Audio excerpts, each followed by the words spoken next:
প্রিয় দেশবাসী, আপনারা জানেন দেশ এই মুহূর্তে একটি সংকটকালীন সময় পার করছে। ফ্যাসিস্ট শেখ হাসিনার বিরুদ্ধে এক দফা আন্দোলন এবং আন্দোলন পরবর্তী বিভিন্ন ধরনের সহিংসতার কারণে ইতিমধ্যেই আমরা ক্রান্তিকাল পার করছিলাম। আপনারা জানেন দেশের লক্ষ লক্ষ কোটি টাকা পাচার হয়ে গেছে, লক্ষ লক্ষ কোটি টাকা ঋণের মধ্যে দেশ রয়েছে। এই মুহূর্তে আমরা দেশের দায়িত্ব নিয়েছি, কিন্তু 15 দিনের মাথায় একটি বড় প্রাকৃতিক এবং একই সাথে মানবসৃষ্ট দুর্যোগের মুখোমুখি আমরা হয়েছি। প্রবল বৃষ্টিপাত, ভারতের অববাহিকায় ডম্বুর গেট খুলে দেওয়ার ফলে বাংলাদেশে হঠাৎ ফ্ল্যাশ ফ্লাডের আকারে সেটি ফেনী, কুমিল্লা, নোয়াখালী সহ দেশের প্রায় 10টিরও উপরে জেলায় আঘাত হানে।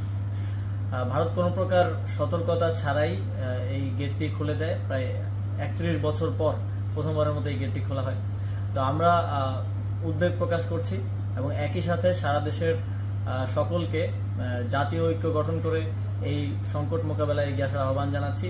ঠিক যেভাবে ফ্যাসিস্ট সরকারের বিরুদ্ধে আমরা জাতীয়ভাবে সবাই ঐক্যবদ্ধ হয়ে লড়াই করেছিলাম, ঠিক একইভাবে দেশের জনগণকে যার যার জায়গা থেকে লজিস্টিক সাপোর্ট দিয়ে এই বন্যার্তদের পাশে দাঁড়ানোর আহ্বান জানাচ্ছি।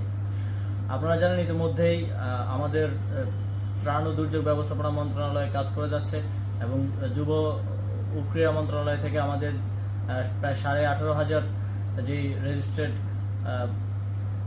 যুব সংগঠন আছে তাদেরকে আমরা নির্দেশনা দিয়েছি তারা যেন বন্যার্তদের পাশে দাঁড়ায়। একই সাথে বৈষম্যবিরোধী ছাত্র আন্দোলনের সমন্বয়কেরা ত্রাণ সংগ্রহ করছেন টিএসসিতে এবং প্রায় 50টি বোট তারা বন্যা দুর্গত এলাকায় পাঠিয়েছেন উদ্ধার কার্যের জন্য এবং আরও 200টি বোট আজকে যাওয়ার কথা।